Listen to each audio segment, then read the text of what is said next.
ఇండస్ట్రీలో success formula అనేది ఏ జానరా చుట్టూ తిరుగుతుందో మనం చెప్పలేం. యాక్షన్, లక్, కామెడీ, మాస్ సినిమాలు ఇలా అప్పుడప్పుడు హిట్ అవుతూ ఉంటాయి. కానీ డివోషనల్ ఎలిమెంట్స్ తో వచ్చిన సినిమాలు మాత్రం సూపర్ హిట్ అవుతున్నాయి. హనుమాన్, కార్తికేయ, మహావతార్, నరసింహ సినిమాలు కోట్ల కలెక్షన్స్ రాబట్టింది. ఇప్పుడు మిరాయ్ కూడా ఇదే కోవలో హిట్ కొట్టింది. టాలీవుడ్ లో రాబోయే కొన్ని సినిమాల్లో డివోషనల్ ఎలిమెంట్స్ చాలానే ఉన్నాయి. టాలీవుడ్ లో ట్రెండ్ మారింది. గుళ్లకు వెళ్లి దేవుడిని మొక్కే భక్తి ఎంతుందో చెప్పలేం. కానీ సిల్వర్ స్క్రీన్ పై ఈ దైవత్యం ఒక సక్సెస్ఫుల్ ఫార్ములాగా మారుతోంది.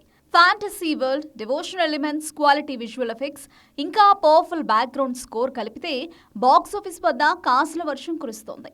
తాజాగా రిలీజ్ అయిన మిరాయి సినిమా ఈ ట్రెండ్ కి బెస్ట్ ఎగ్జాంపుల్. అశోకుడి 9 పుస్తకాలు, శ్రీరాముడి అస్త్రం లాంటి ఎలిమెంట్స్తో ఒక అద్భుతమైన ఫ్యాంటసీ వరల్డ్ క్రియేట్ చేశాడు డైరెక్టర్ కార్తిక్ ఘట్టమనేని. ఈ సినిమా క్లాస్, మాస్ ఆడియన్స్ ని అట్రాక్ట్ చేసి బ్లాక్ బస్టర్ హిట్ అయింది. ఇదొక్కటే కాదు, గతంలో వచ్చిన సినిమాలు, రాబోయే సినిమాలు కూడా ఈ ట్రెండ్ ని ఫాలో అవుతున్నాయి. గతంలో వచ్చిన హనుమాన్లో తన బలం తెలియని ఒక హీరోకి భారీ రెస్పాన్సిబిలిటీ వస్తుంది.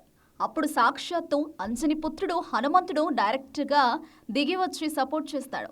ఈ కాన్సెప్ట్ ఆడియన్స్ ని ఇన్స్పైర్ చేసి సినిమాని సూపర్ హిట్ చేసింది. కార్తికేయ 2లో director Chandu Mondeti Dwaraka backdrop తో శ్రీకృష్ణుడి ఎలిమెంట్స్ ని యూజ్ చేసి నార్త్ ఆడియన్స్ ని ఇంప్రెస్ చేశాడు. ఇక రాబోయే సినిమాలో కూడా ఇలాంటి ఎలిమెంట్స్ ఫుల్ ఫోకస్ లో ఉన్నాయి. చిరంజీవి విశ్వంభరలో హనుమంతుడి కీలక రోల్ ఉంటుందని తెలుస్తోంది. సుధీర్ బాబు జటాధరలో లయకారకుడైన ఈశ్వరుడిని కొత్తగా ప్రెజెంట్ చేయబోతున్నారు. మోహన్ లాల్ వృషభలో నీలకంఠుడి విన్యాసాలు కనిపించనున్నాయి. అలాగే మహేష్ బాబు రాజమౌళి కాంబోలోనూ ఇలాంటి దైవిక ఎలిమెంట్స్ ఉంటాయని గుసగుసలు వినిపిస్తున్నాయి.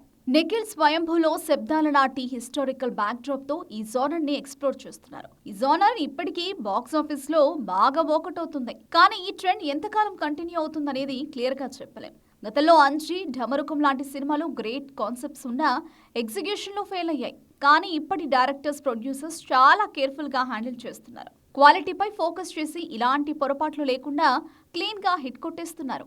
అందుకే ఈ జోనర్లో ఫెయిల్యూర్స్ పర్సెంటేజ్ చాలా తక్కువగా ఉంది.